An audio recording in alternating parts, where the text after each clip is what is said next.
میں اتر پردیش گیا، مختار انصاری کے گھر کو گیا، تو اس کے بعد سے سوشل میڈیا پر یہ تمام کے تمام بانکھڑے پہلوان شروع ہو گئے، تیرے کو مار دیں گے پورے کے پورے۔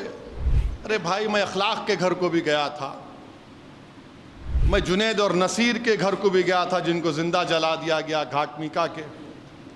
میں ان لوگوں سے کہنا چاہ رہا ہوں جو مجھے دھمکیاں دے رہے ہیں، ایک بات یاد رکھو، میں جس دین پر چلتا ہوں نا، میں ان سے مخاطب ہوں، میں جس دین پر چلتا ہوں نا، میرے کو یہ دین ایسا چمن میں چل کے نہیں ملا، میرے کو یہ دین میرے کو بادشاہ کے محلوں سے نہیں ملا، میرے کو یہ دین مجھے نرم نرم قالین سے چل کر نہیں ملا، میرے کو یہ دین مجھے ملا تو بدر اور حنین سے ملا، یہ دین مجھے ملا تو احد سے ملا، یہ دین اگر مجھے ملا تو کربلا سے ملا۔ اس دین کی بنیادوں میں عباس علمبردار کا خون ہے ظالموں، تم مجھے جانتے نہیں، تم میرے دین کو نہیں جانتے۔ مار دیں گے، رے تو مارنا چاہے مار لے، میرا وقت نہیں ہے تو نہیں مروں گا، وقت ہے تو برابر مروں گا۔ تم کیا مار دیں گے؟ مار دیں گے۔ ارے ظالموں، قرآن میں اللہ لکھ رہا ہے کلو نفس ذائقۃ الموت، اور میں ان شیطانی طاقتوں سے کہہ رہا ہوں جو بولے مار دیں گے۔ ایک بات یاد رکھو، میں کوئی مرغی کا بچہ نہیں ہوں،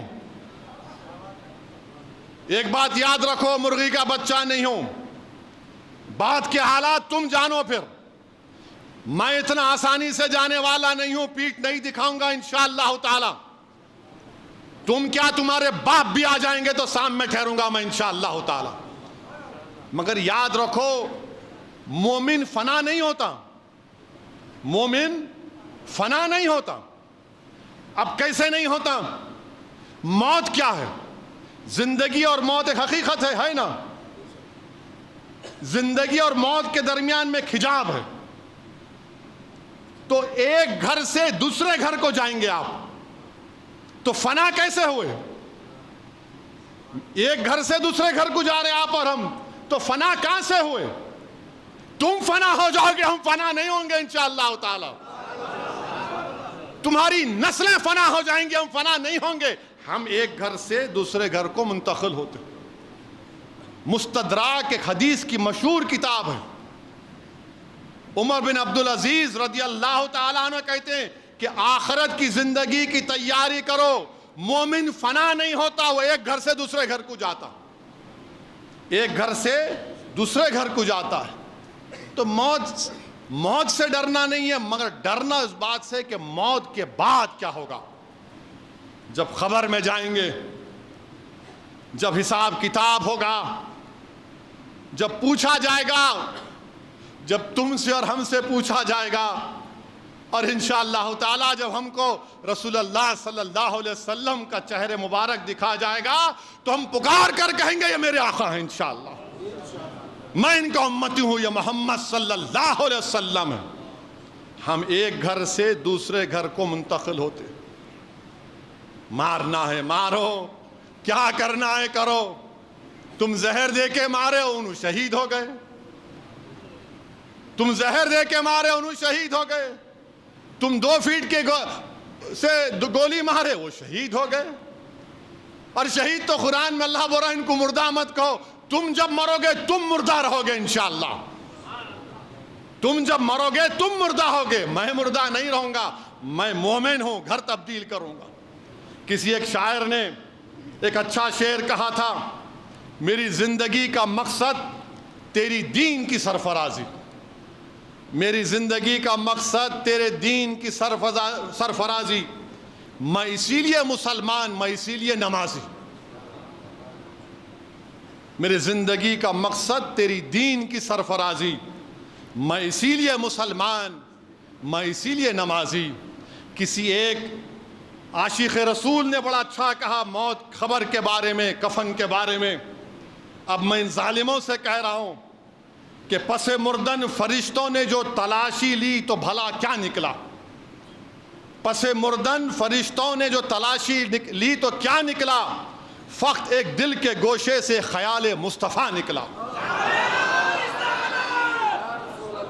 پس مردن فرشتوں نے جو تلاشی لی تو بھلا کیا نکلا، فقط ایک دل کے گوشے سے خیال مصطفیٰ نکلا. یہی ہوگا میرے سے بھی انشاءاللہ، ہم تمام سے ہی ہوگا انشاءاللہ. تلا پس مردن فرشتوں نے تلاشی لی تو کیا نکلا، فقط ایک دل کے حصے سے خیال مصطفیٰ نکلا. میرے بھائی، یہ ہماری پہچان ہے، اور یہ ظالم جانتے نہیں، یہ مردہ لوگ ہیں، یہ جانتے نہیں. ایک صحابی رسول تھے ابو سعید خثیمہ رضی اللہ تعالیٰ عنہ، ضعیف ہیں، بیٹا بدر میں شہید ہو گیا، احد کی جنگ ہے. رسول اللہ صلی اللہ علیہ وسلم کا جا کر عرض کہتے رسول اللہ صلی اللہ علیہ وسلم آپ میرے لیے دعا کریے. اللہ کے رسول صلی اللہ علیہ وسلم پوچھتے ہیں کیا دعا کرنا چاہیے؟ تو بولے رسول اللہ صلی اللہ علیہ وسلم دعا کریے کہ میں احد کے جہاد میں شریک ہو سکوں اور مجھے اللہ شہادت دے دے. اور بولتے ہیں کہ جب جنگ بدر ہو رہی تھی تو میرے اور بیٹے میں یہ بحث ہوئی کہ میں جاؤں گا، تو ہم دونوں نے ڈرا کیا، خورا کیا. بیٹے کا نام اٹھا، بیٹا شہید ہو گیا الحمدللہ. اور کہتے ہیں ضعیف باپ کہتا ہے رسول اللہ صلی اللہ علیہ وسلم میں نے رات میں اپنے بیٹے کو خواب میں دیکھا جنت میں، اور کہہ رہا ابا جان جلدی آؤ میں آپ کا انتظار کر رہا ہوں. ارے ظالموں، ہم کو اسلام ایسے ملا. اللہ کے رسول صلی اللہ علیہ وسلم ان کے لیے دعا کرتے ہیں، وہ شہید ہو جاتے ہیں. حضرت انس رضی اللہ تعالیٰ عنہ احد کی جنگ میں ایک اور واقعہ کہ ایک صحابی رسول آ کر رسول اللہ صلی اللہ علیہ وسلم عرض کرتے ہیں رسول اللہ صلی اللہ علیہ وسلم میری صورت اچھی نہیں ہے، میرے وجود سے تھوڑا بدبو آتی، کیا اگر میں کل شہید ہو جاؤں تو اللہ کیا دے گا مجھے؟ اللہ کے رسول صلی اللہ علیہ وسلم فرماتے ہیں اگر تو جہاد میں شہید ہوگا تو اللہ تجھے جنت دے گا، تو شہادت کے اعلیٰ مقام پر پہنچے گا. وہ جنگ میں حصہ لیتے، شہید ہو جاتے، جب ان کی لاش کو دیکھتے ہیں تو چہرہ نورانی ہو جاتا، جسم سے خوشبو آتی ہے. اور رسول اللہ صلی اللہ علیہ وسلم فرماتے ہیں کہ جنت کی حوریں اس کے استقبال کے لیے کھڑی ہوئی ہیں. تم ہم کو مارتے مارو پیارے، کون روک رہا تم کو؟ میری زندگی اللہ لکھ دیا ہے جب میں اپنی ماں کے پیٹ میں تھا. میری ذلت، میری عزت، میری رزق، سب چیز اللہ لکھ چکا ہے. تم کیا لوگے مجھ سے؟